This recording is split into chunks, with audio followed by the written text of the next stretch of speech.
नमस्कार दोस्तों, मैं हूं राजीव और आप देख रहे हैं झारखंड अपडेट। दोस्तों चलिए शुरू करते हैं 21 मई के आज के करंट अफेयर्स के सेशन को। दोस्तों झारखंड करंट अफेयर्स के आज के सेशन में हम लोग कुछ इंपॉर्टेंट प्रश्नों को देखेंगे जो झारखंड करंट अफेयर्स से रिलेटेड है।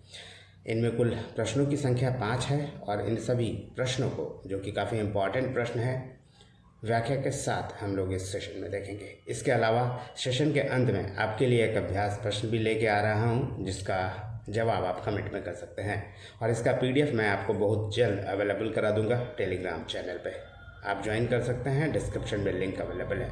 तो चलिए शुरू करते हैं 21 मई के आज के झारखंड करंट अफेयर्स के इस इम्पॉर्टेंट सेशन को और देखते हैं कुछ इम्पॉर्टेंट प्रश्नों को। शुरुआत करते हैं पिछले वीडियो के अभ्यास प्रश्न से। लास्ट वीडियो में जो मैंने अभ्यास प्रश्न पूछा था वह है दोस्तों, किस संथाली साहित्यकार को 2024 के लिए साहित्य अकादमी अवार्ड से 8 मार्च 2025 को सम्मानित किया गया? मुकुंद नायक, जयराम टुडू, चंद्रमोहन किस्कू या महेश्वर सोरेन? दोस्तों इसका सही उत्तर है महेश्वर सोरेन। आपको बता दें ये संथाली साहित्यकार हैं, परंतु ये उड़ीसा के रहने वाले हैं और इन्हें संथाली के लिए 2024 का साहित्य अकादमी अवार्ड से सम्मानित किया गया। आइए इनकी पुस्तक या रचना के बारे में जानते हैं और कौन है साहित्यकार महेश्वर सोरेन, इसे भी और डिटेल में समझते हैं। दोस्तों आपको बता दें कि 2024 का जो प्रतिष्ठित साहित्य अकादमी पुरस्कार है वो इस बार 23 प्राप्तकर्ताओं को दिया गया, जिसमें से ओडिशा के संथाली साहित्यकार महेश्वर सोरेन हैं। आपको बता दें कि 8 मार्च 2025 को सभी को सम्मानित किया गया, सभी साहित्यकारों को, जिसमें से ओडिशा के संथाली साहित्यकार महेश्वर सोरेन भी हैं, जिन्हें साहित्य अकादमी पुरस्कार से सम्मानित किया गया है।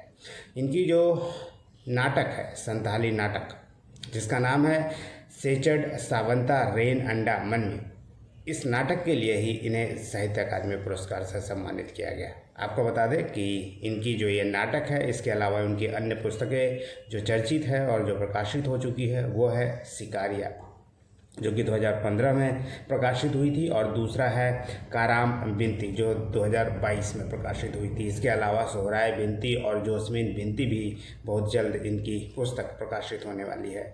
दोस्तों ये केवल साहित्यकार ही नहीं है बल्कि फिल्म के निर्माता निर्देशक भी हैं। इनकी संथाली फिल्म भी काफ़ी चर्चित रही है, जिसमें दुलाड़ माया है 2010 में रिलीज़ हुई थी और धोरूम दरबार 2012 में। ये दोनों ही फिल्में उनकी काफ़ी चर्चित भी रही है।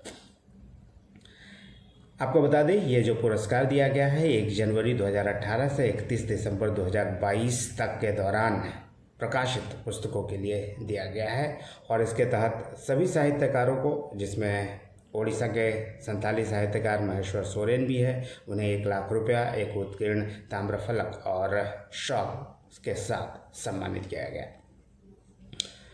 चलिए दोस्तों अब कुछ नए प्रश्नों को हम लोग देखते हैं आज के इस सेशन में। और नए प्रश्नों में आज का जो पहला प्रश्न है, अजय नाथ शाहदेव निम्नलिखित में से किस खेल संस्था के अध्यक्ष निर्वाचित हुए हैं? Jharkhand athletics association, Jharkhand archery association, Jharkhand state cricket association या झारखंड ओलंपिक एसोसिएशन? दोस्तों अभी तक संजय सहाय अध्यक्ष थे JSCA के, यानी झारखंड स्टेट क्रिकेट एसोसिएशन के।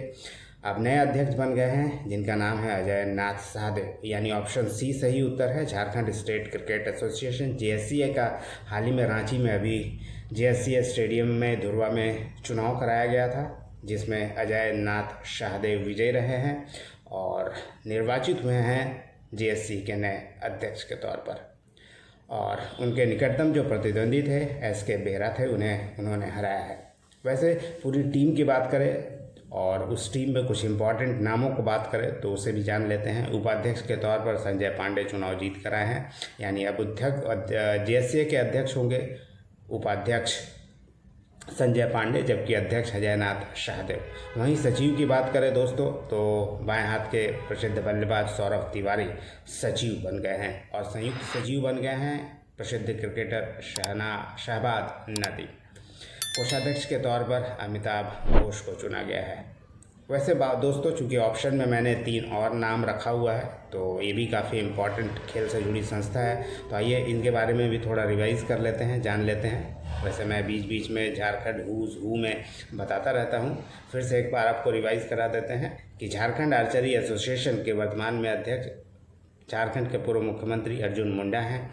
झारखंड एथलेटिक्स एसोसिएशन के अध्यक्ष चंद्रदेव सिंह है, जबकि झारखंड ओलंपिक एसोसिएशन के अध्यक्ष RK आनंद है। तो इन 3 नामों को भी याद रखिए, जो कि प्रसिद्ध खेल संस्था है झारखंड की। चलिए आगे बढ़ते हैं और दूसरे प्रश्न को देखते हैं। दूसरा प्रश्न है दोस्तों, झारखंड के कितने सांसद या सांसदों को संसद रत्न पुरस्कार 2025 के लिए चुना गया है? 1, 2, 3 या 4? आपको बता दें दोस्तों, पिछले वर्ष विद्युत वरण महतो को दिया गया था संसद रत्न पुरस्कार, और इस बार झारखंड के 2 सांसदों को यह पुरस्कार दिया जा रहा है, और दोनों ही भाजपा के सांसद हैं। दोनों के नाम की अगर बात करें दोस्तों, तो विद्युत वरण महतो है, लगातार तीसरी बार उन्हें यह पुरस्कार दिया जा रहा है। जमशेदपुर से ये सांसद हैं, जबकि गोड्डा से सांसद निशिकांत दुबे को भी 2025 के लिए संसद रत्न पुरस्कार के लिए चुना गया है, और इन्हें सम्मानित किया जाएगा। जैसे कि मैंने बताया, विद्युत वरण महतो लगातार तीसरी बार संसद रत्न पुरस्कार के लिए चुने गए हैं, और उन्हें सम्मानित किया जाएगा। और संसद में उल्लेखनीय योगदान के लिए 2025 में 17 सांसदों को चुना गया है, जबकि 2 संसदीय स्थायी समितियों को भी संसद रत्न पुरस्कार से सम्मानित किया जाएगा। और ये जो पुरस्कार दिया जाता है दोस्तों, आपको बता दें कि संसद में सक्रियता, बहस में भागीदारी, प्रश्न पूछने और विधायी कामकाज में योगदान के आधार पर ये सांसदों को चुना जाता है। यानी लोकतंत्र को मजबूती देने के लिए, संसद में उत्कृष्ट योगदान के लिए संसद रत्न पुरस्कार के लिए चुना जाता है सांसदों को, और उन्हें सम्मानित किया जाता है। दोस्तों, इस पुरस्कार के बारे में आपको बता दें कि यह जो पुरस्कार दिया जाता है, इसकी शुरुआत 2010 में हुई थी, और पूर्व राष्ट्रपति APJ अब्दुल कलाम के सुझाव पर इस पुरस्कार की शुरुआत हुई थी। और ये जो पुरस्कार दिया जाता है, ये कोई सरकारी पुरस्कार नहीं है, प्राइवेट संस्था द्वारा दिया जाने वाला यह पुरस्कार है, इसे ध्यान रखिएगा। दोस्तों चलिए आगे बढ़ते हैं और देखते हैं अगले प्रश्न को। और यह प्रश्न है दोस्तों, खुदाई के दौरान किस जिले में लोलिता की प्राचीन मूर्ति मिली है? पाकुड़, गुमला, गोड्डा या फिर साहेबगंज? दोस्तों इसका सही उत्तर ऑप्शन A पाकुड़ है। आपको बता दें कि बांसलोई नदी के तट पर पाकुड़ में, यानी कुलबोना गांव में खुदाई पिछले वर्ष की गई थी, जिसमें से एक प्राचीन मूर्ति मिली है जो लोलिता की मूर्ति बताई गई है। आपको बता दें कि यह मूर्ति 9वीं 10वीं शताब्दी की है, और यह मूर्ति को अब राज्य संग्रहालय में रखा जाएगा, जो कि खेलगांव रांची में है। आपको बता दें कि मूर्ति की पहचान जो की गई है हाल में, वैसे तो खुदाई के दौरान ये मूर्ति मिली थी 2024 में ही, परंतु कुछ दिनों पहले इसकी पहचान की गई है, और यह पहचान की गई है अग्नि पुराण में वर्णित भगवान के शिव की पत्नी लोलिता देवी के तौर पर। इसके अलावा आपको बता दें, प्राचीन मूर्ति में लोलिता देवी के एक तरफ भगवान गणेश और दूसरी तरफ भगवान कार्तिकेय विराजमान है। मूर्ति के चारों ओर गंधर्व विराजमान है, वहीं देवी कमल के फूल पर स्नातक मुद्रा में विराजी हुई है।